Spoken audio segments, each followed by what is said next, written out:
The ruthless billionaire's son was born deaf, until the maid pulled out something that shocked him. I was just a maid with rubber gloves and a music degree when I first saw him smashing an antique metronome against the wall.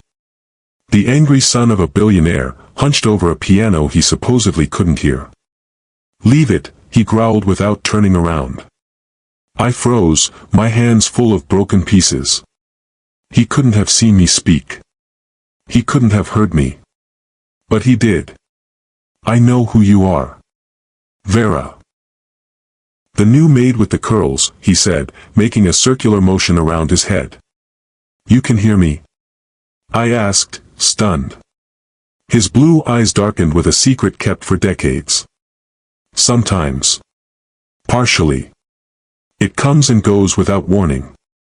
He turned back to the piano. "My father thinks I'm completely deaf." In that moment, I didn't know that helping the billionaire's son hide his secret would cost me everything I had, and give me everything I never knew I wanted. Thank you for helping Mr. Arden's Heart Stories reach 500 subscribers. Whether you've been with us from the beginning or just discovered our channel, your support means the world.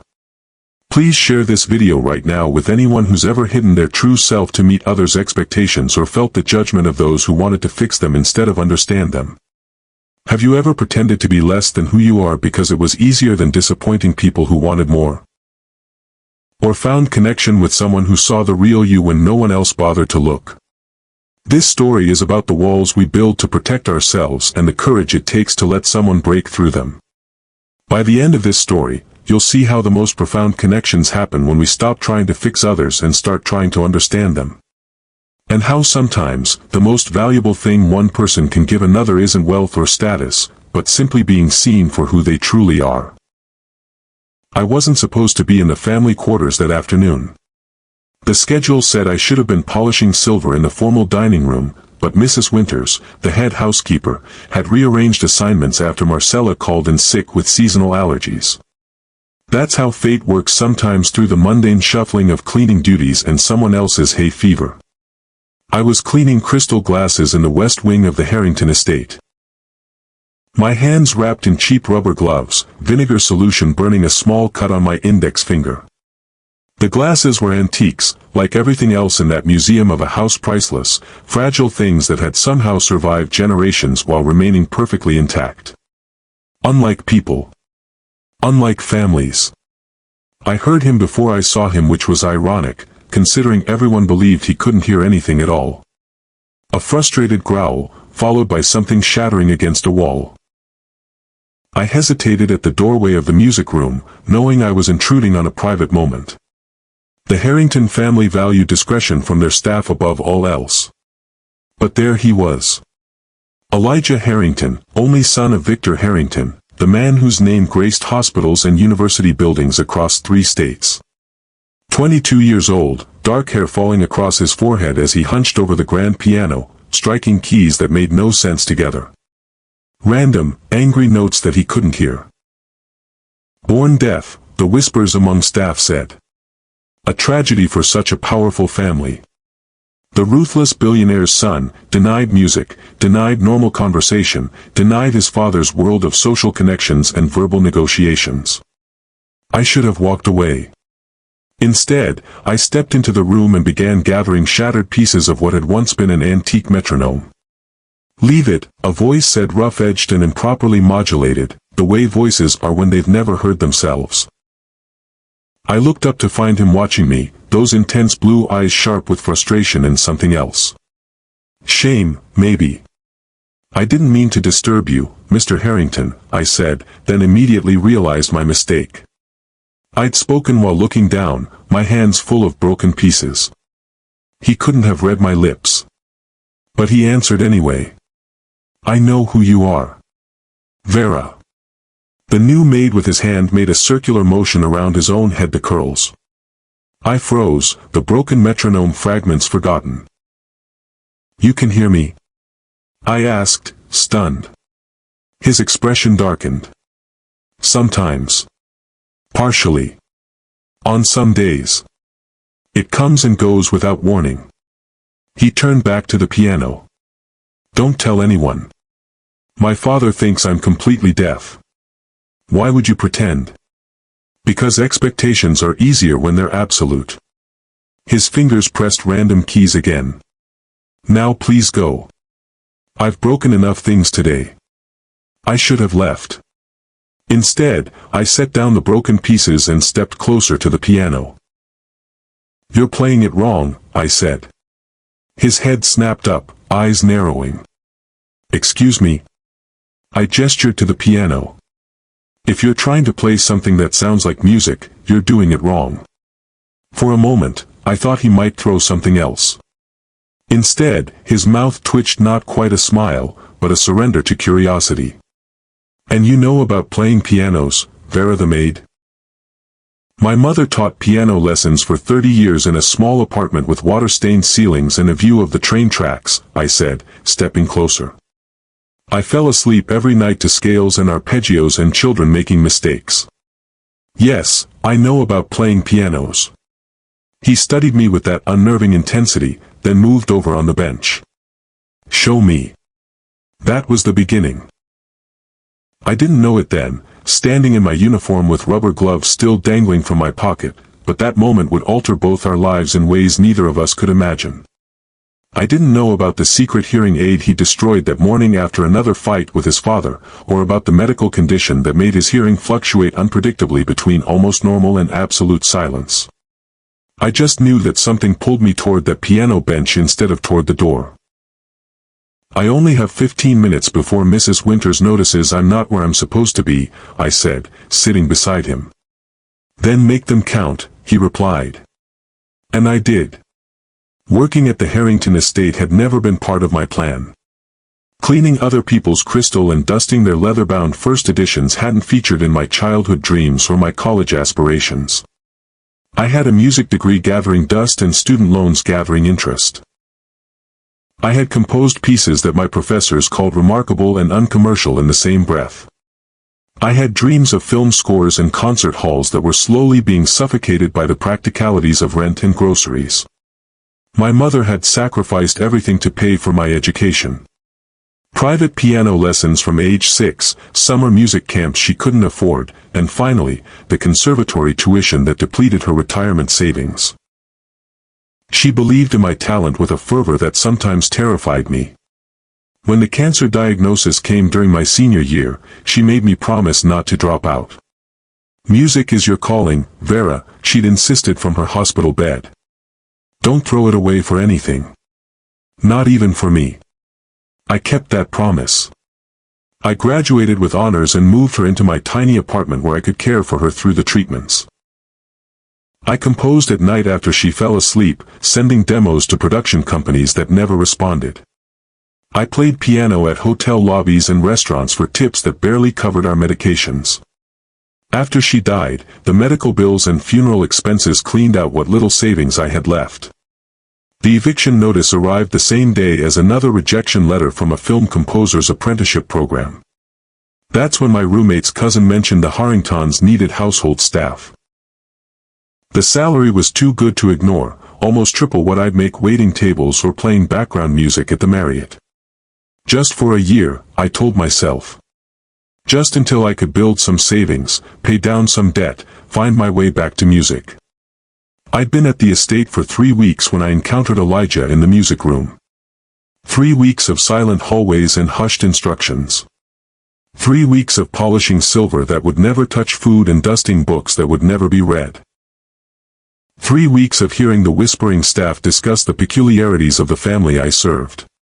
The Harrington family consisted of 3 people who seemed to orbit each other without ever connecting. Victor Harrington, CEO of Harrington Enterprises, who spoke in proclamations rather than conversations.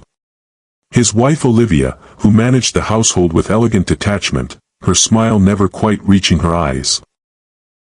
And Elijah, the son who communicated through sign language interpreters when in his father's presence but somehow heard me that day in the music room.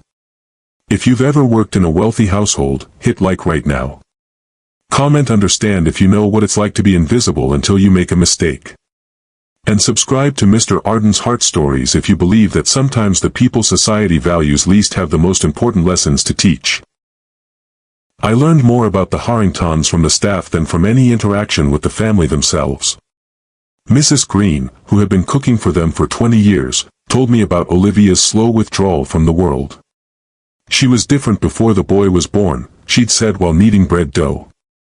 Lively, involved in charities, hosted parties people talked about for months. Then the complications during childbirth, the diagnosis of the boy's deafness, and she just faded. Jorge, the groundskeeper, shared stories of Victor's ruthless business practices as we passed each other in the garden. The man buys companies just to dismantle them, he'd said, clipping roses with precise snips. I had a brother who worked at Miller Pharmaceuticals. 400 people lost their jobs when Harrington Enterprises took over. My brother never found work in the industry again. But it was Elijah that the staff discussed most frequently, their voices dropping to whispers even in the privacy of the staff quarters. Born completely deaf, they said. Victor spent millions trying to fix him. Experimental treatments, specialists from all over the world, even some kind of brain surgery when he was 12 that almost killed him. Nothing worked. The staff had strict instructions regarding the youngest Harrington. Speak clearly if you must speak to him at all. Face him directly. Simple sentences. Don't make him feel different, but never forget that he is. I broke every one of those rules in our first meeting. After that day at the piano, I found reasons to work near the music room. Elijah began appearing wherever I was assigned.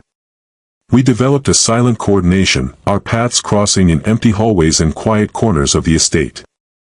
A nod here, a half smile, their small acknowledgments that meant nothing to anyone watching but felt significant between us. 2 weeks after our first encounter, he caught me alone in the library. I was organizing books that were already perfectly arranged, using the task as an excuse to explore the Harringtons' impressive collection of music theory texts and composer biographies. My father's in Tokyo until Friday, he said without preamble. I want piano lessons. I'm not a teacher, I replied, shelving a leather-bound volume on Baroque composition techniques. But you know music. He stepped closer. And you don't look at me like I'm broken. I set down the book in my hands. How much can you actually hear? His jaw tightened. It varies. Some days, almost everything if it's loud enough. Some days, nothing. The doctors call it fluctuating conductive hearing loss. Something about the structure in my middle ear. And the lip reading? Years of practice and private tutors. He leaned against the bookshelf. My father thinks technology should fix everything. He's had me try every experimental hearing device on the market since I was 5. When they don't work perfectly, he takes it as a personal failure. So you pretend none of them work at all, I said, understanding dawning. It's easier than riding the wave of his disappointment when my hearing drops out again. His expression hardened. Will you teach me or not? I should have said no. I was already risking my job with these conversations. But there was something in his eyes, a hunger I recognized, the need to connect with music that had lived in my own heart since childhood. 4 o'clock. Music room. Don't be late. He smiled then, a real smile that transformed his face. I won't be. Our first lesson was awkward. I arrived to find him sitting rigidly at the piano, his posture betraying his nervousness despite his attempt at casual indifference. Have you ever played before?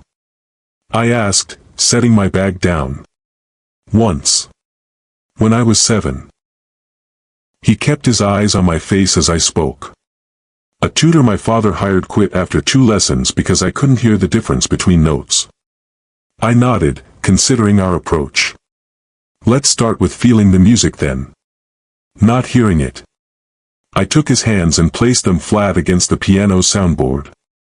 I played a low C, then a high one, watching his face for reaction. Different, he said. The low one has more movement. That's the vibration. Lower notes create stronger vibrations. I guided his hands back to the keys. Now you try. He pressed the keys tentatively, feeling the difference between octaves. When his hearing is good, I realized, he probably experiences music in a way most people never could, both hearing and feeling it simultaneously. I'm going to play a simple melody, I said. Just watch my fingers and try to repeat it. I played Mary Had a Little Lamb, childish, but with distinct finger patterns. He watched intently, then replicated the sequence with surprising accuracy. Good, I encouraged. Again, but this time, close your eyes and just feel it. His fingers stumbled without visual guidance. Frustration flashed across his face. I don't understand why this matters to me, he said after several failed attempts. It's not like I'll ever really hear music the way you do. Why am I even trying? Because music isn't just what you hear, I replied. It's mathematics. It's physics. It's emotion translated into a physical form. You don't have to hear it perfectly to understand it. You just have to feel it. That's very poetic, he said dryly, but his fingers returned to the keys. Show me again. We continued for 45 minutes, far longer than the 15 I'd initially promised. By the end, he could play the simple melody with his eyes closed, feeling the rhythm and vibrations. As I gathered my things to leave, he spoke quietly. Same time tomorrow. I shouldn't, I said, though we both knew I would. Mrs. Winters already watches me too closely. I'll handle Winters. He rose from the bench. Thank you, Vera. I paused at the door. For what? For not treating this like charity. For expecting me to actually learn something. His words followed me through the rest of my duties that day, a reminder that sometimes the greatest gift we can offer someone isn't pity, but expectation. Our lessons became the highlight of my days at the Harrington estate. We established a routine 4 o'clock in the music room, an hour of instruction that often stretched longer. I'd demonstrate techniques, he'd replicate them with varying degrees of success depending on his hearing that day. On good days, we worked on scales and simple melodies. On bad days, we focused on rhythm and theory, the mathematical foundations of music that didn't require perfect hearing to understand. I developed a system of hand signals to supplement our verbal communication, tapping out rhythms on the piano's wooden frame, using my fingers to indicate note durations, sweeping gestures to suggest dynamics.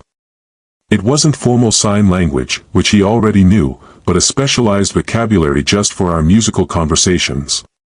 Your father has spies everywhere, I said one afternoon as we bent over sheet music. What happens if he finds out about these lessons? Elijah's fingers stilled on the keys. He already suspects something. He had Dr. Whitman examine me last week, another specialist with another miracle solution. And I told them both that I couldn't hear a thing. His jaw tightened. My father thinks I'm being stubborn, refusing to try. Dr. Whitman thinks I'm in denial about my condition. Why not tell him the truth? That your hearing fluctuates? Elijah turned to me, his expression suddenly vulnerable. Because as soon as I admit I can hear anything at all, he'll never stop pushing for more. More treatments, more doctors, more fixes. He doesn't want a son who can sometimes hear music. He wants an heir who can stand beside him in boardrooms without interpreters or special accommodations. I understood then. His deafness had become both his prison and his protection. What about what you want? I asked. His fingers brushed against mine on the piano keys. I'm starting to figure that out. The moment hung between us, charged with something neither of us was ready to name. I pulled my hand away first, returning to the safety of instruction. Let's try that C major scale again. Remember, thumb under on the 4th note. He followed my direction, but the slight smile playing at his lips told me he'd noticed my retreat and found it amusing. Or perhaps reassuring evidence that whatever was growing between us made him as nervous as it made me. The more time I spent with Elijah, the more I saw the complex dynamics of the Harrington household. During family dinners, which I sometimes helped serve, Victor dominated the conversation, speaking loudly and clearly for Elijah's benefit while the interpreter signed. Olivia contributed little beyond polite agreement, her gaze often distant, fixed on something beyond the dining room's expensive wallpaper. Elijah watched them both with those perceptive eyes, occasionally responding through the interpreter but mostly observing, a skill he perfected through years of being left out of conversations. I wondered how much of his parents' relationship he understood from body language and facial expressions alone. Is it worth it to take risks for someone who sees the real you when no one else does? If you've ever stood up for someone others misunderstood, hit the like button right now. Comment brave if you've taken chances to help someone break out of the box others put them in. And subscribe to Mr. Arden's Heart Stories for more tales of unexpected courage and connection. I wasn't the only one watching the family dynamics. Mrs. Winters observed my interactions with Elijah with increasing suspicion. Twice she reassigned my duties to keep me away from the music room. Twice Elijah found ways to intercept me in other parts of the house, passing me notes with questions about music theory or observations about pieces he'd been studying. You need to be more careful, I warned him after he cornered me in the linen closet with questions about the difference between sonata and rondo form. People will notice.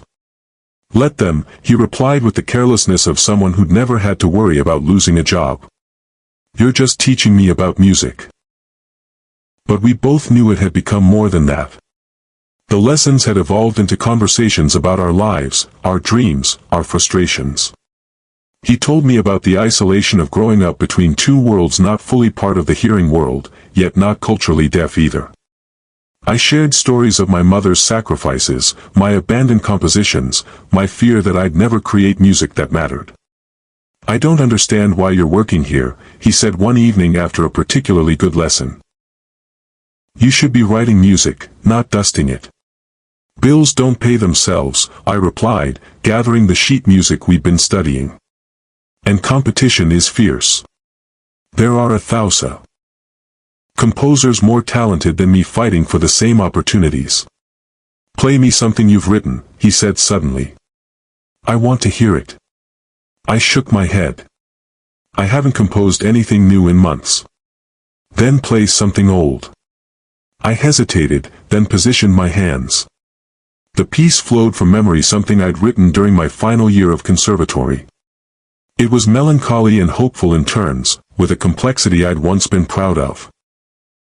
As I played, I closed my eyes, letting myself remember why I'd loved music in the first place, not for recognition or reward, but for the pure joy of creating something that hadn't existed before. When I finished, I turned to find Elijah watching me, his expression unreadable. That day we met, he said slowly, when I was angry at the piano. I was trying to remember a piece my mother used to play before she withdrew from everything. Before she became this ghost who walks through the house smelling of Valium and expensive perfume. I waited, sensing he needed to continue. For years, I thought music was something I'd never understand. Something that existed in a world I couldn't access. His hand covered mine on the keys. You're changing that. Elijah, you should call me Eli. No one else does. His name felt intimate in my mouth, a privilege no one else had been granted. Eli. It suited him, simpler, more approachable than the formal Elijah his father always used. Our first kiss happened there, on the piano bench where we'd spent countless hours. It was gentle, questioning, then suddenly urgent. His hands cupped my face as if I were something precious and breakable. Mine tangled in his dark hair, something I'd imagined doing more often than I cared to admit. When we separated, reality crashed back. I could lose my job, I whispered. I could lose my inheritance, he countered, a wry smile twisting his lips. Looks like we're both taking risks. But the biggest risk was still coming, gathering force like a storm on the horizon. As spring turned to summer, our relationship deepened beyond music lessons and stolen kisses. We developed a language of our own, part words, part music, part touch. I learned to read the subtle shifts in his hearing by the tension in his shoulders and the focus in his eyes. He learned to anticipate my moods from the pieces I chose to demonstrate during our lessons. On his good hearing days, we'd play duets, his parts simplified but recognizable. On his bad days, I'd describe music in terms of color and texture. Bach is architectural, precise blues and silvers. Mozart is golden light dancing on water. Chopin is twilight purples and storm cloud grays. My favorite composer is Vera Llewellyn, he said once, tucking a stray curl behind my ear. She sounds like sunrise. I snorted, embarrassed by his praise. You haven't heard enough composers if I'm your favorite. I've heard exactly the ones I need to, he replied with that intensity that still made my heart stumble. We were careful, or so we thought. We maintained our teacher-student dynamic when others were present. We limited our touches to corrections of hand position or demonstrations of technique. But there's a particular way people look at each other when they're falling in love, a focus that's difficult to disguise, a gravitational pull that's impossible to ignore. Mrs. Winters noticed.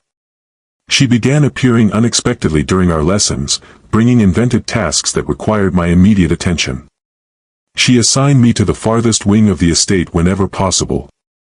She scrutinized my time logs and questioned my efficiency. She's going to get you fired, Eli warned after a particularly close call. She can try, I replied with more confidence than I felt. Your father pays me to clean, and I clean better than anyone else here. But we both knew I was taking a dangerous gamble. Household staff were replaceable, Billionaire'S were not. The summer brought a heat wave that left the estate stifling despite its state-of-the-art cooling systems. The Harringtons escaped to their coastal property, leaving a skeleton staff to maintain the main house. Mrs. Winters went with them, much to our relief. For 2 blessed weeks, our lessons expanded beyond their usual hours. We played until our fingers ached, laughed without worrying about being overheard, and spoke openly about the future, a topic we usually avoided. What happens when summer ends? I asked as we sat at the piano, the evening light casting long shadows across the music room. I've been here almost 6 months. I never meant to stay this long. So don't stay as staff, he said, as if the solution were obvious. Stay as something else. As what, Eli? Your secret girlfriend? The help you're slumming with? He flinched at my words. Is that what you think this is? I don't know what this is, I admitted. You're the son of one of the richest men in the country. I'm a failed composer with student loan debt larger than your monthly allowance. This isn't exactly a fairy tale setup. Maybe not. His expression grew serious. But it's real.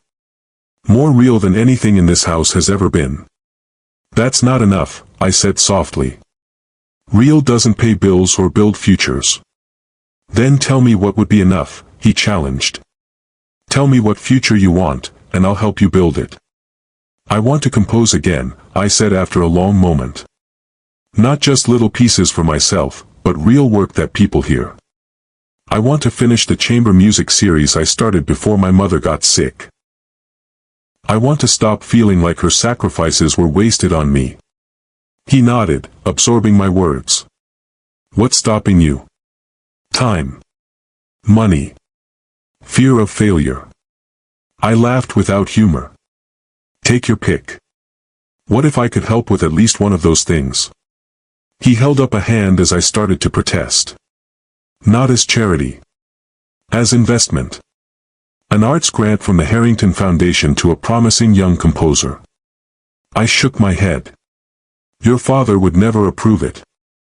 My father doesn't review every grant. I sit on the foundation board too. I have discretionary funding. I stood, suddenly uncomfortable with the direction of the conversation. I don't want your money, Eli. It wouldn't be my money. It would be foundation money, awarded based on merit. You'd have to submit a proposal, samples of your work.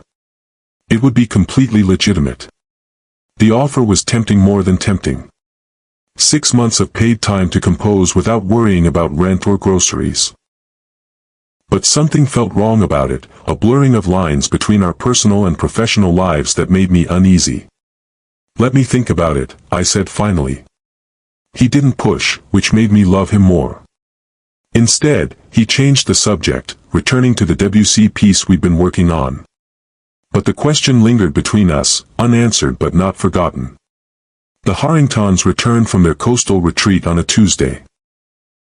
By Wednesday afternoon, Mrs. Winters had rearranged the staffing schedule, assigning me to the farthest reaches of the estate.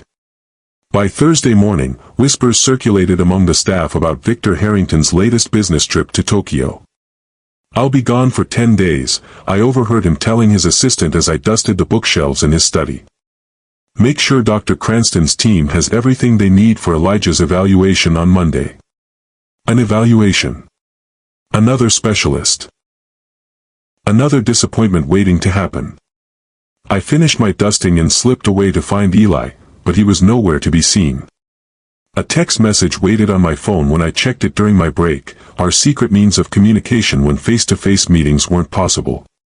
"Father leaving tomorrow. Bringing back another miracle worker from Japan. Some new neural implant technology. Meet me tonight after dinner. Music room." I replied with a simple yes, anxiety knotting my stomach. Victor's return from business trips always left Eli tense and withdrawn, even more so when medical interventions were involved.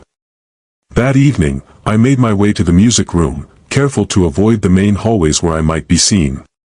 Eli was already at the piano, not playing but staring at the keys as if they held answers to questions he hadn't yet asked. "How bad is it?" I asked, sitting beside him. "The latest and greatest," he replied without looking up. "Microscopic implants that bypass damaged structures in the inner ear. 90% success rate in clinical trials." His voice was flat, devoid of the emotion that usually colored our conversations. "That sounds promising," I ventured. "It does, doesn't it?" He finally turned to me. "Except that 90% success rate drops to 30% for my particular condition. And the side effects include possible permanent total hearing loss if it fails." He laughed bitterly. "But Father doesn't focus on those statistics. He just sees the word success and thinks we've finally found the answer." "What will you do?" "What I always do. Go through the motions. Let them run their tests. Pretend to consider their options. Then find a reason why this particular miracle isn't right for me." His hands clenched into fists on the piano keys, creating a discordant cluster of notes. "I'm so tired, Vera. Tired of being a problem that needs solving." "You're not a problem," I said fiercely. "You're a person. With or without perfect hearing. Not to him. Not to any of them." He gestured vaguely, encompassing the doctors, the specialists, the endless parade of experts who'd examined him throughout his life. "I'm a project. A challenge. A reflection of my father's inability to accept anything less than perfection." I covered his clenched fist with my hand. "Then don't go through with it. Tell him no." He laughed again, that same bitter sound. "I've tried that. It doesn't work. He just pushes harder." "Then tell him the truth. About your fluctuating hearing. About the piano lessons. About all of it." Eli shook his head. "You don't understand. As long as I'm completely deaf in his mind, there are boundaries. Limits to what he can expect. The moment he knows I can hear anything at all, those boundaries disappear. Every moment of partial hearing becomes proof that more is possible if I just try harder, submit to one more procedure, take one more risk." I was silent, recognizing the impossible position he was in. Damned if he revealed the truth, damned if he continued the lie. "Play with me," he said suddenly. "That Debussy piece. The one about moonlight." I nodded, positioning my hands on the keys. The delicate, atmospheric piece filled the room, contemplative, ethereal, its harmonies shimmering like light on water. Eli joined in the simplified part we'd been working on, his timing imperfect but his expression transformed. For those few minutes, the weight of expectations and deceptions lifted from his shoulders. We didn't speak when the piece ended. We didn't need to. The music had said everything necessary about beauty existing alongside imperfection, about finding harmony within limitations, about creating something meaningful despite constraints. Later, when I remembered that evening, it would seem like a farewell. A final moment of peace before the storm that would change everything. Victor Harrington returned from Tokyo 2 days early. Perhaps business concluded faster than expected, or maybe some sixth sense warned him that his carefully ordered world was shifting in his absence. Whatever the reason, his unexpected arrival shattered the fragile bubble Eli and I had created. It happened on a Wednesday afternoon. Eli and I were in the music room, working on a Mozart sonata he'd been practicing for weeks. His hearing was good that day, not perfect, but clear enough that he could distinguish between similar notes and follow the melodic line. He was actually playing a simplified but recognizable version of the piece, his concentration evident in the furrow between his brows and the precision of his movements. I saw Victor first, a shadow in the doorway that solidified into the imposing figure I'd glimpsed only from a respectful distance. Tall, silver-haired, impeccably dressed, with eyes that catalogued and assessed in a single sweep. Behind him stood Mrs. Winters, her face a mask of professional neutrality that couldn't quite hide her satisfaction at catching me where I shouldn't be. "What is this?" Victor's voice filled the room, causing Elijah to startle and turn. "Father," Elijah said, standing. "You're back early." Victor ignored him, focusing on me. "You're the new maid. The one Winters has written up twice for being in the wrong areas." I stood, smoothing my uniform with damp palms. "Yes, sir." "She's been teaching me," Elijah said, stepping slightly in front of me. "About music." Victor's gaze sharpened. "Teaching you? About music?" His voice dripped with disbelief. "How exactly does one teach music to someone who can't hear?" "That's what I'd like to know," Mrs. Winters added from the doorway, her arms folded across her chest. I felt Elijah tense beside me. This was the moment, the confrontation he'd been avoiding for years. I wanted to protect him from it, but I couldn't. "I can hear sometimes," Elijah said, his voice steady despite the tremor I could feel in his body. "Not always. Not perfectly. But sometimes." The shock on Victor's face would have been comical in any other situation. "What did you say?" "My hearing fluctuates." "The doctors told you that years ago, but you only heard the parts you wanted to. That I had hearing loss, that it might be permanent. You never listened when they explained it could vary in severity. You've been lying to me." Victor's voice was dangerously quiet. "All these years, all these specialists. I tried to tell you when I was younger," Elijah countered. "Every time I said I could hear something, you immediately pushed for more treatments, more expectations. Then when my hearing would fade again, I'd see the disappointment. It was easier to just be deaf in your eyes than to constantly fail at being hearing." Victor's face flushed with anger. "So you found it appropriate to confide in a maid instead of your father?" "She listened," Elijah said simply. "Even when she thought I couldn't hear, she spoke to me like a person, not a problem to be fixed."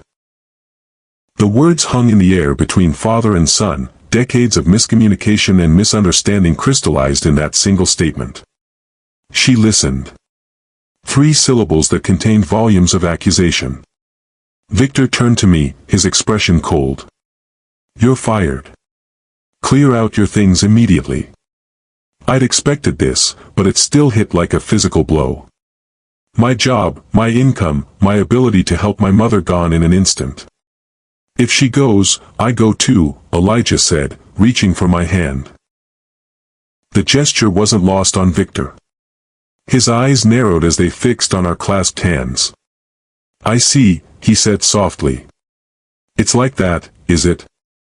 Well, you're 22. An adult by law if not by judgment. But understand this: the Harrington legacy isn't built on impulse and infatuation. Think carefully about your next move." He turned and left, Mrs. Winters trailing behind, leaving us in a silence that felt physical in its intensity. "I'm sorry," Elijah said, his grip on my hand tightening. "Don't be." I knew the risks. I tried to smile. It was only supposed to be temporary anyway. "Vera," he began, then stopped, struggling with words that wouldn't come. I pressed my fingers to his lips. Let me pack my things. We'll talk after. But I had no intention of continuing that conversation. Some fairy tales weren't meant to have happy endings. The maid doesn't end up with the billionaire's son in any world that makes sense. I packed quickly, efficiently, the way my mother had taught me to pack whenever we'd needed to leave an apartment on short notice. 3 weeks of wages in an envelope, slid under my door by an apologetic housekeeper. Clothes folded into a suitcase that still bore airline stickers from my one trip abroad during college. Books and music scores that wouldn't fit, left behind on the narrow bed. Would you walk away from someone you love to protect them from making a choice they might regret? If you've ever sacrificed your own happiness for someone else's future, hit like right now. Comment courage if you understand that sometimes the hardest thing and the right thing are the same. And subscribe to Mr. Arden's Heart Stories for more stories about love that transcends boundaries and expectations.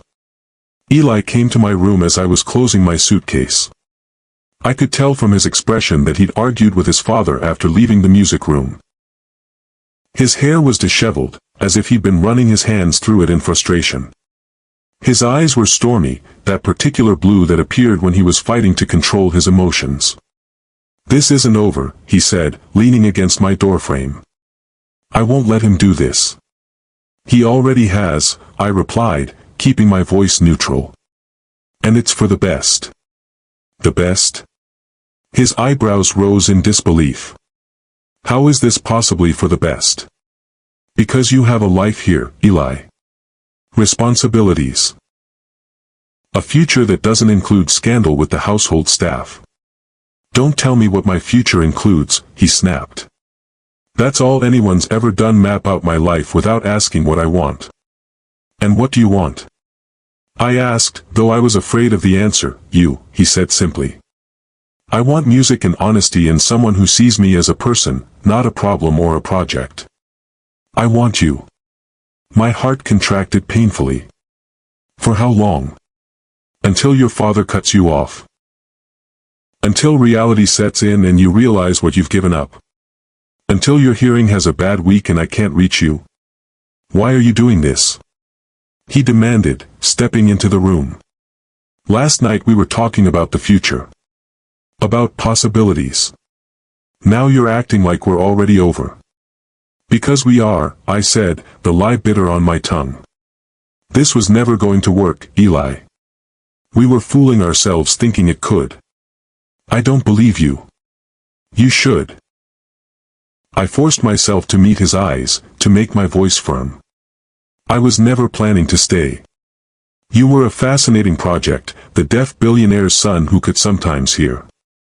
But that's all. He flinched as if I'd slapped him. Now who's treating whom like a problem to be fixed? I looked away, unable to bear the hurt in his eyes. I need to go. My cab will be here soon. He stood silently for a long moment, then reached into his pocket and pulled out a folded piece of paper. I wrote something for you. Music.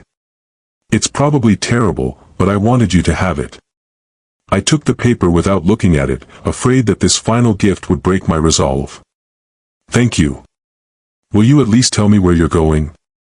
He asked, his voice rough with emotion. Back to my apartment in the city. Back to real life. He nodded, as if memorizing this information. Goodbye, Vera. Goodbye, Eli. He left without touching me, without another word.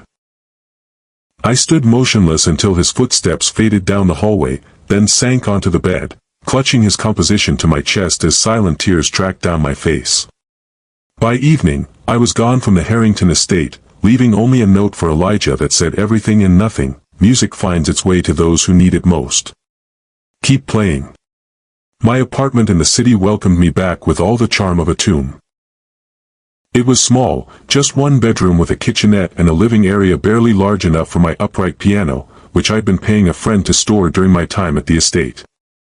The walls needed painting, the carpet needed replacing, and the view from the single window was of the brick building next door.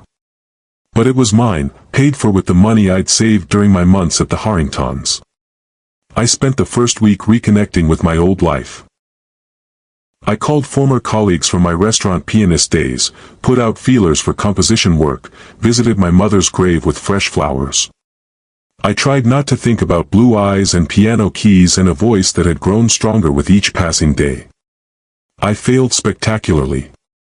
At night, I would unfold Eli's composition, a simple piece, clearly influenced by the Debussy we'd practiced together, with awkward transitions but surprising emotional depth. I'd play it, making small corrections to the notation, hearing his voice in every phrase. Then I'd fold it carefully and put it away, a ritual of remembrance and release. The first rejection came 3 days after I sent out my resume. "We regret to inform you that the position has been filled." The second and third followed quickly. The economy was tight, arts funding was down, and a gap in employment history was viewed with suspicion. My savings wouldn't last forever, and pride wouldn't pay the rent. I was walking home from another unsuccessful interview when my phone rang. A number I didn't recognize. "Miss Llewellyn?" A crisp female voice inquired when I answered. "This is Victoria Shaw from the Harrington Foundation. We've received your grant application and would like to schedule an interview." I stopped walking, confusion flooding through me. I didn't submit any grant application. "I believe there's been a mistake," I replied. "I haven't applied for a grant. We have a proposal here with your name, resume, and work samples," Mrs. Shaw continued. "For the New Voices in Composition initiative. The selection committee was quite impressed with your chamber music series." Eli. It had to be Eli. He'd mentioned the foundation's grants before I left, suggested I apply. He must have submitted an application in my name, using pieces I'd played for him during our lessons. "When would this interview be?" I asked, curiosity overcoming my initial resistance. "Friday at 2 p.m. At the foundation offices downtown." "I'll be there," I heard myself say. "Thank you for the opportunity." I ended the call and stood on the sidewalk, pedestrians flowing around me like water around a stone. Part of me wanted to be angry at Eli's presumption. Another part recognized the lifeline he'd thrown me, a legitimate opportunity based on my actual work, not charity or pity. The Harrington Foundation occupied 3 floors of a gleaming downtown office building. I arrived for my interview in my best dress, a navy blue sheath that had seen better days but still looked professional. The reception area was tasteful and modern, with abstract art on the walls and fresh flowers on the desk. "Miss Llewellyn." The receptionist greeted me. "The committee is ready for you. Please follow me." I was led to a conference room where 5 people sat around a polished table. My heart sank when I didn't see Eli among them. What had I expected? That he would be here, waiting to rescue me like some fairy tale prince? I'd left him. I'd lied to him about my feelings. I'd walked away. The interview proceeded professionally. The committee asked about my education, my influences, my artistic vision. They discussed the pieces in my portfolio, compositions I'd written years ago but never had professionally performed. They explained the grant, 12 months of funding to complete and record my chamber music series, with a performance at the Foundation's annual gala. "We'll be in touch within the week," the committee chair said as I gathered my portfolio. "Thank you for coming in, Miss Llewellyn." I was almost to the elevator when I heard a familiar voice calling my name. I turned to find Eli striding down the hallway toward me, dressed in a suit I'd never seen before, looking simultaneously familiar and like a stranger. "I thought I'd missed you," he said, slightly breathless. "I was stuck in another meeting." "How did it go?" "I think it went well," I replied, trying to keep my voice steady. "But you shouldn't have submitted that application without asking me. Would you have said yes if I had?" I looked away. "Probably not." "Then I don't regret it," he said simply. "The committee doesn't know you're connected to me. They selected your work based solely on its merits. Your chamber music series is extraordinary, Vera. It deserves to be heard." I wanted to thank him, to apologize for leaving, to ask how he'd been these past weeks. Instead, I asked, "How's your hearing?" A shadow crossed his face. Good days and bad days. Same as always. He shifted his weight. Would you have coffee with me? To talk about the grant, if nothing else. I should have said no. I should have maintained the boundary I'd established when I left the estate. Instead, I found myself nodding. Coffee would be nice. We sat in a cafe across from the foundation building, an awkward silence stretching between us. Eli added 3 sugars to his coffee, a habit I remembered from our lessons when he needed energy after a long day of pretending to be something he wasn't. I told my father the truth, he said finally. About everything. My hearing, the lying, all of it. I set down my cup. How did he take it? Eli's mouth twisted into a wry smile. About how you'd expect. Anger, accusations, threats to have me psychologically evaluated. Then a lot of questions about the medical aspects. Then, finally, something like understanding. That's more progress than I expected, I admitted. He's trying, in his way. He's even working with one of the specialists to develop better hearing aids for fluctuating conditions. He paused, studying my face. I've missed you, Vera. The simple statement caught me off guard. I'd prepared defenses against anger, against accusations, against charm. I hadn't prepared for honesty. I've missed you too, I replied before I could stop myself. Then why did you leave like that? Why lie about what was between us? I stared into my coffee, searching for the right words. Because I was afraid, Eli. Afraid of what would happen to you if you chose me over your family. Afraid of what would happen to me when you eventually realized what you'd given up and resented me for it. That wasn't your decision to make, he said, but his voice held more sadness than anger. I know that now. I looked up at him. I'm sorry. He nodded, accepting my apology with a grace I didn't deserve. So what happens now? Now I go home and wait to hear about the grant, I said. And you go back to your life at the foundation. And us? I don't know if there can be an us, Eli.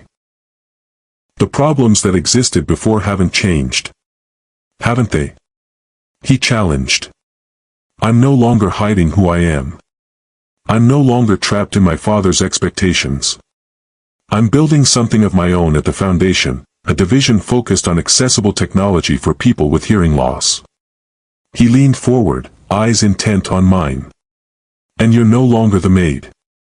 You're a composer being considered for a prestigious grant based on your talent alone. But like that, the landscape had indeed shifted. Yet doubts lingered. Your father is learning to accept that I make my own choices, he interrupted. It's not easy, and we have a long way to go, but we're talking. Really talking, for the first time in years. I'm still not from your world, Eli. Maybe I'm not fully from that world either. He reached across the table, his fingers brushing mine. Maybe we can build something new together, something that doesn't fit into neat categories of your world or mine. I wanted to believe him. I wanted it more than I'd wanted anything in a very long time. One step at a time, I said, not quite a yes but far from a no. Let's see what happens with the grant first. He smiled, that genuine smile that transformed his face. One step at a time. 3 days later, I received the call.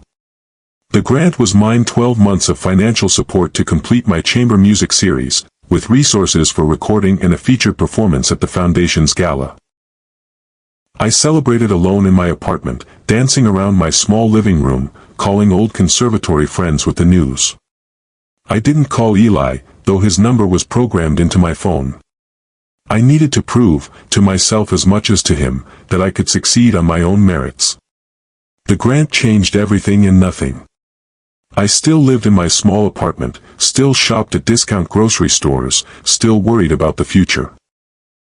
But for the first time in years, I had the luxury of time to compose without exhaustion, to revise without rushing, to explore musical ideas without practical constraints. I established a routine. Mornings for business emails, research, administrative tasks.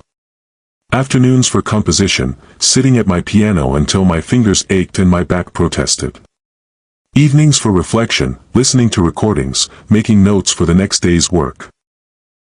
The chamber music series took shape, piece by piece, each one stronger than the last.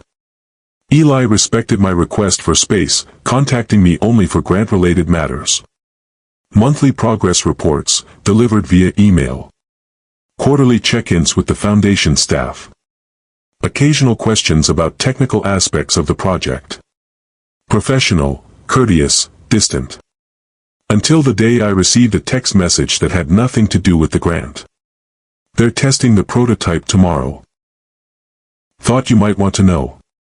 The hearing aid. The one his father had been developing based on Eli's actual condition rather than some idealized cure. Good luck, I replied after a moment's hesitation. Let me know how it goes. His response came immediately. I will.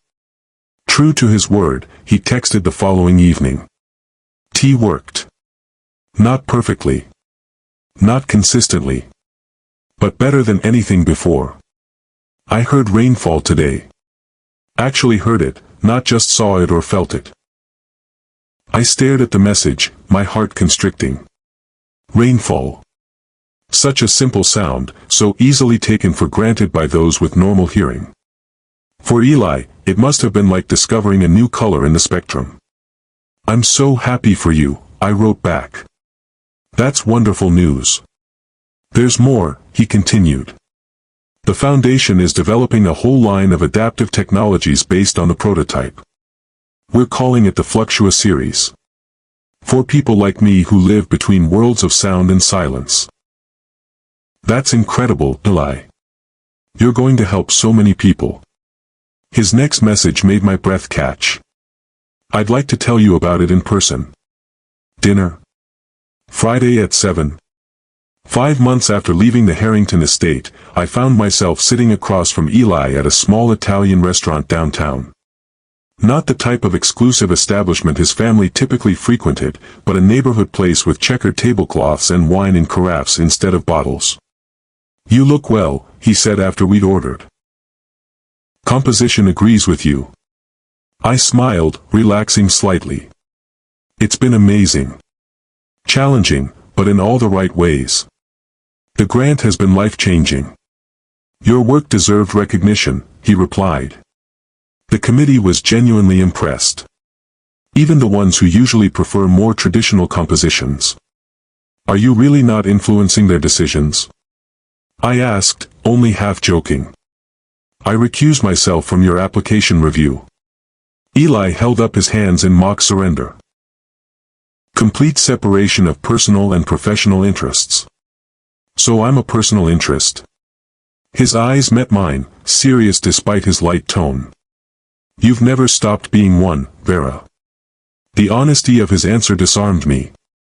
We spent the next hour catching up my progress on the chamber music series, his work at the foundation, the gradual thawing between him and his father. He told me about his mother's tentative steps toward recovery, beginning therapy after years of emotional absence. She came to the lab to see the prototype testing, he said, turning his wine glass between his fingers. First time she's shown interest in anything related to my hearing in years. That's a good sign, isn't it? I think so. He looked up, his expression softening. She asked about you, actually. Me?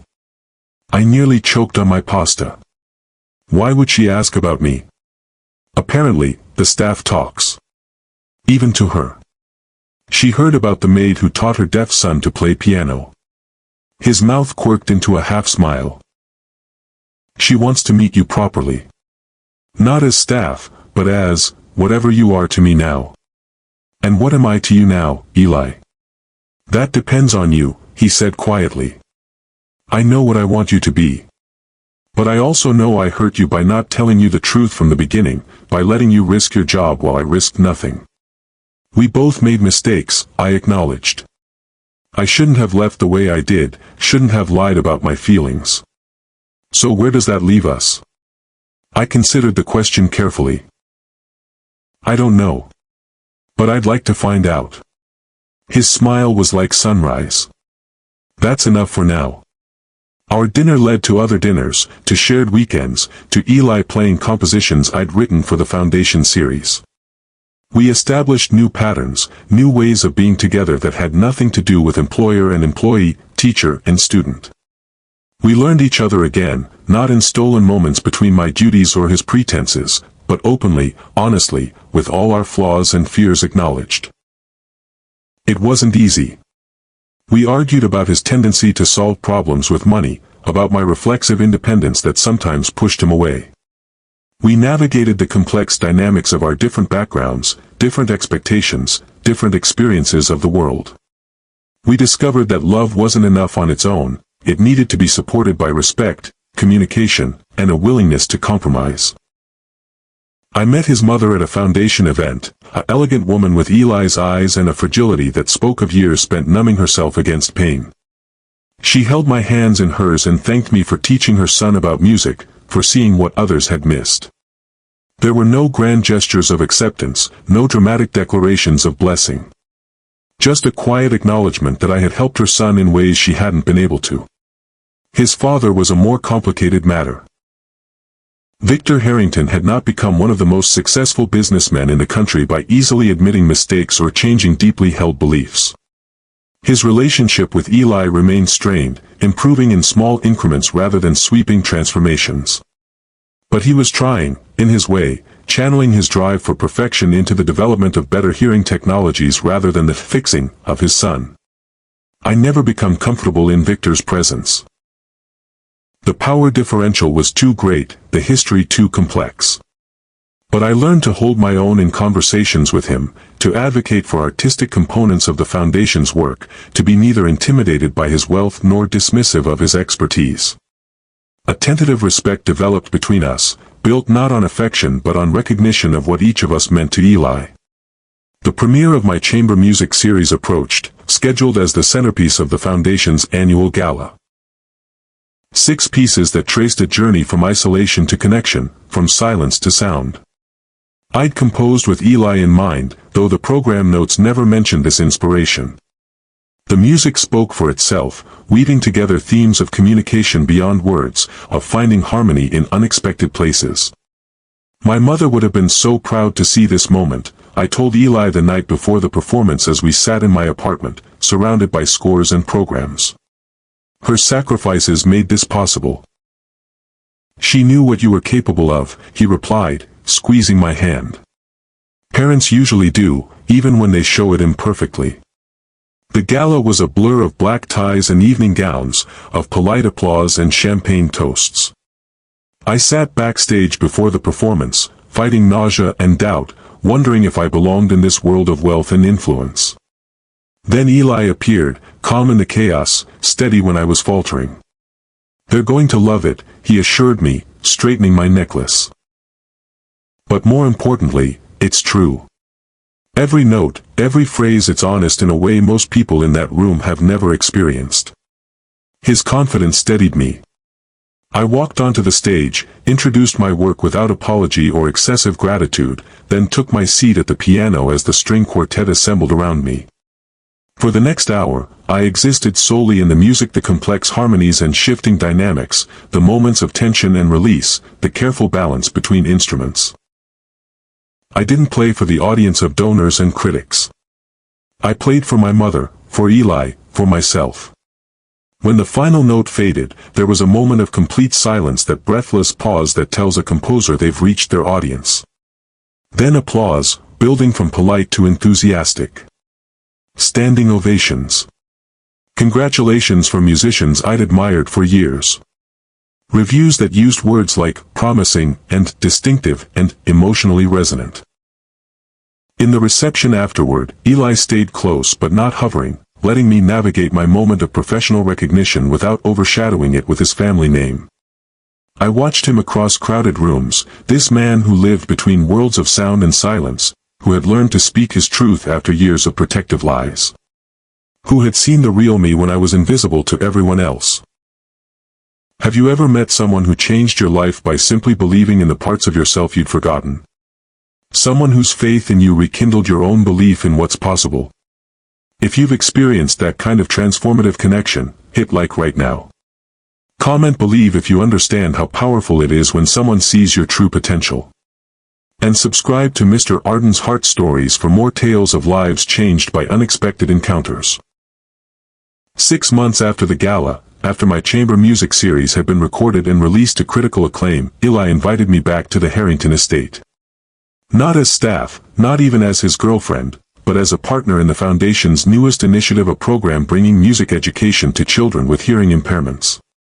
I haven't been back since, you know, I said hesitantly as we drove through the gates. I know, he replied, reaching for my hand. But there's something there I want you to see.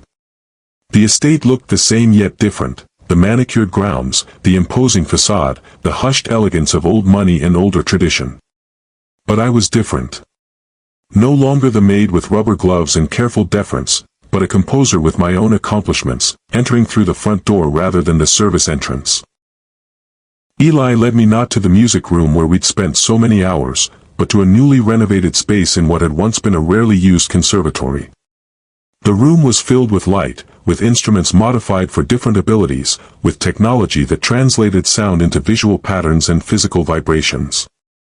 The Harrington Foundation Music Accessibility Program, he announced, a hint of pride in his voice. For children who experience sound differently.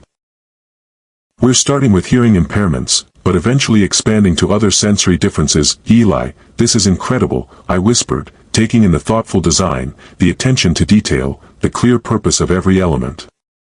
We need a director, he continued, watching my face. Someone who understands both the technical aspects of music and the emotional importance of making it accessible to everyone. Someone who sees possibilities where others see limitations. The parallels to our own story weren't subtle. I touched a modified piano keyboard, designed to provide tactile feedback along with sound. And you want me for this role? There's no one better qualified, he said simply. You taught a supposedly deaf man to play piano. You understand what music means beyond the notes themselves. The offer was tempting more than tempting. But uncertainty lingered. And us? What happens to us if I accept this position? His expression grew serious. Professionally, the position is yours regardless of your answer to my next question. Which is? He reached into his pocket and pulled out a small box, sleek and modern rather than the traditional velvet I might have expected. Have dinner with me tonight. And every night after that. For the rest of our lives. I took the box with trembling fingers, knowing what it must contain, yet still surprised when I opened it. Inside wasn't a conventional engagement ring, but a small, intricately designed hearing aid. It's the first consumer prototype, he explained. Designed specifically for fluctuating hearing loss.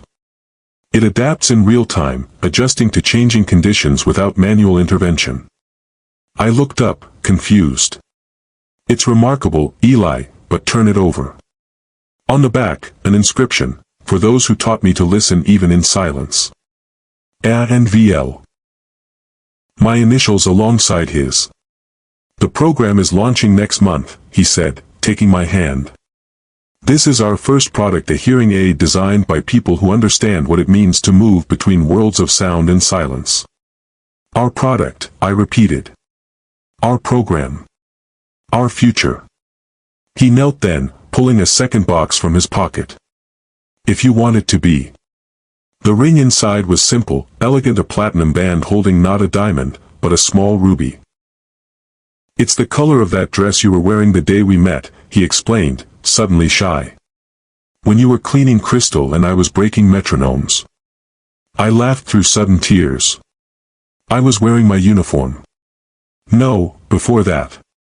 3 years ago, at the New England Conservatory Spring Showcase. You performed an original composition wearing a red dress. I was there with my mother, one of her rare public appearances. I couldn't hear your music then, but I watched your face as you played. His voice softened. I never forgot that expression, like you were speaking a language only you understood. You were there. I whispered, astonished. You saw me perform before we ever met at the estate. Life has patterns we don't always recognize until we look backwards. He held up the ring, question in his eyes. I'm still learning to hear the music, Vera. I want to learn the rest with you. I held out my hand, letting him slide the ring onto my finger. Yes. As he rose to kiss me, I realized that this wasn't about a maid and a billionaire's son finding unlikely love. It was about two people who'd learned to communicate beyond words, who'd found each other across silence and sound, who'd built connection through music when other bridges failed. His hearing would always fluctuate, some days filled with sound, others wrapped in silence. My career would have its own ebbs and flows. But we'd created something lasting. A foundation built on understanding what it means to live between worlds, to adapt when conditions change, to find harmony in unexpected places. And that, perhaps, was the true miracle, not that a deaf man learned to hear, but that both of us had learned to listen. Not just with our ears, but with our hearts, our minds, our entire beings. We'd learned that the most profound connections happen in the spaces between words, in the silences between notes, in the understanding that exists beyond language itself. The Harrington Foundation's hearing aid line launched to international acclaim, not because of the family name behind it, but because it addressed a need other technologies had overlooked. Fluctuating hearing conditions have been treated as failures of other solutions rather than unique experiences deserving specialized approaches. By designing for variability instead of consistency, Eli revolutionized an industry that had been focused on wrong metrics for decades. I led the music accessibility program with the same philosophy, creating educational approaches that celebrated difference rather than attempting to normalize it. We developed curricula that taught music through multiple sensory channels simultaneously, making it accessible to children with various hearing abilities without segregating or labeling them. Victor Harrington, to everyone's surprise including his own, became the program's most vocal advocate. Perhaps he saw in these children the son he had misunderstood for so long. Perhaps he recognized in their parents his own desperate desire to help his child succeed in a world not designed for them. Or perhaps he simply recognized a good investment in unmet need with a substantial market and meaningful impact. Whatever his reasons, his support transformed a foundation initiative into a national movement. Schools adopted our methods, music educators sought our training, and children who had been excluded from music education found their way into orchestras and choirs and rock bands, their differences becoming strengths rather than limitations. Eli and I married on the anniversary of our first piano lesson, in the renovated music room where our story began. The ceremony was small by Harrington standards: family, close friends, foundation colleagues, and a group of children from our program who performed a piece I had composed especially for the occasion. A piece designed to be experienced through multiple senses, with rhythms felt as well as heard, with visual elements that complemented the auditory experience rather than replacing it. We wrote our own vows, spoken and signed simultaneously. Promises to listen even in silence. To hear beyond words. To find harmony in the spaces between sound and stillness. To build bridges across worlds that seemed separate but were actually connected. Our honeymoon was not a tropical resort or European tour, but a working trip to Japan to study their innovative approaches to sensory-inclusive education. We met with researchers, educators, families gathering ideas and inspirations for the next phase of our program. It was unconventional, but then, so was everything about our relationship.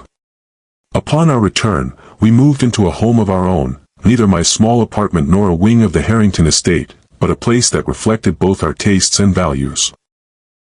Modern enough to accommodate the latest adaptive technologies, traditional enough to house my mother's upright piano, which had followed me through every stage of my life. Eli's hearing continued to fluctuate, good days and bad days in unpredictable patterns. The hearing aid helped stabilize the variations, making the transitions less jarring, but it wasn't a cure. It was never meant to be.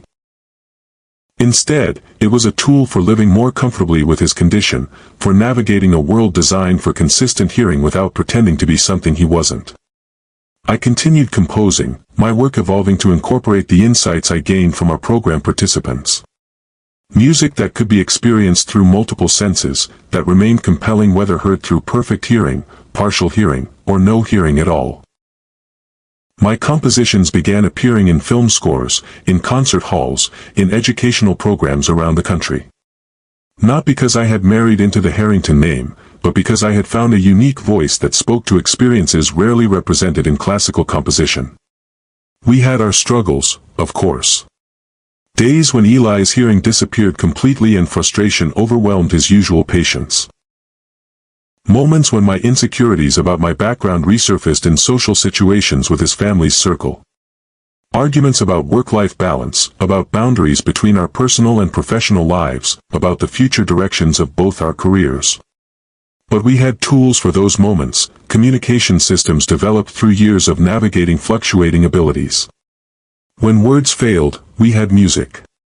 When music wasn't accessible, we had touch. When touch wasn't enough, we had the shared understanding that came from seeing each other at our most vulnerable and our most strong. 5 years after our wedding, we welcomed our daughter, Elena, named for Eli's grandmother who had never let her own hearing impairment limit her dreams. From birth, we exposed her to music in all its forms as sound, as vibration, as visual patterns, as mathematical relationships. We didn't know if she would inherit her father's condition. The genetic components were complex and uncertain, but we wanted her prepared for any outcome, equipped to experience the world through multiple channels. To our relief, her hearing tested normal in the standard screenings. But we had learned that normal was a limited concept, a statistical average that failed to capture the rich diversity of human experience. So we raised her to value different ways of perceiving, different ways of communicating, different ways of being in the world. On her 5th birthday, Elena sat at the piano with her father, playing a simple duet they had practiced for weeks. Her small fingers precise on the keys, her expression serious with concentration. Eli's hearing was good that day, allowing him to fully appreciate their shared music. I watched from the doorway, remembering another day, another piano, another moment when everything changed because someone chose to see possibility instead of limitation. What's the most valuable skill a person can develop? I asked Elena later as I tucked her into bed. She considered the question with the seriousness children sometimes bring to philosophical inquiries. Listening, she decided finally. Listening? I repeated, curious about her reasoning. Not just with your ears, Mommy. With everything. Daddy says that's how you taught him about music even when he couldn't hear it, by helping him listen with his hands and his eyes and his heart. I smiled, recognizing Eli's words in her explanation. He's right. That's a very valuable skill indeed. She nodded, satisfied with my agreement. That's why people come to our school, isn't it? To learn how to listen in different ways. Our school. Such a simple phrase, but it captured everything we had built together, a program that had grown from a foundation initiative into an internationally recognized institute for multisensory music education. A place where differences were celebrated rather than accommodated, where adaptability was valued above consistency, where communication transcended conventional boundaries. Yes, sweetheart, I said, smoothing her dark hair away from her forehead. That's exactly why they come. As I left her room, I found Eli waiting in the hallway, a soft smile on his face. I heard that, he said quietly. About listening with everything. It's a good philosophy for life, not just for music. I took his hand, feeling the familiar warmth of his palm against mine. We've had good teachers, I replied. Each other. Later that night, as we sat on our porch watching stars appear in the evening sky, I thought about the strange, winding path that had led us here. From a maid with rubber gloves to a recognized composer. From a son pretending deafness to a man embracing his true nature. From strangers separated by wealth and status to partners united by understanding and purpose. Do you ever wonder what would have happened if you hadn't broken that metronome that day? I asked, leaning against his shoulder. If I hadn't been reassigned to the West Wing? He was quiet for a moment, his arm tightening around me. I think we would have found each other anyway, he said finally. Maybe not then, maybe not there, but eventually. Some connections are too important to leave to chance. I thought of his revelation about seeing me perform years before we officially met, about the red dress I'd worn on stage, about the paths that had crossed and diverged and crossed again. Perhaps he was right. Perhaps some connections were indeed too important to leave to chance. Or perhaps chance was just another word for the patterns we couldn't yet recognize, the harmonies waiting to be discovered if we only listened carefully enough. With our ears when possible. With our hearts when necessary. With our entire beings always. What would you do if you discovered something about someone that changed everything you thought you knew about them? Would you walk away from a challenging truth or stay to understand the full story? Comment below with your thoughts on seeing beyond first impressions and finding connection where you least expect it. If you've ever felt truly seen by someone who had no obligation to look closely, please like and share this story. These moments of authentic recognition are rare and precious, and sharing them helps others recognize them in their own lives. And please subscribe to Mr. Arden's Heart Stories for more tales that remind us how the most profound connections often happen when we stop trying to fix others and start trying to understand them. Your engagement through likes, comments, and shares has helped us grow beyond 500 subscribers and allows us to keep bringing you stories that matter. Because in the end, whether we're talking about billionaires or everyday people, the most valuable gift we can give each other isn't wealth or status, but the simple miracle of being truly heard.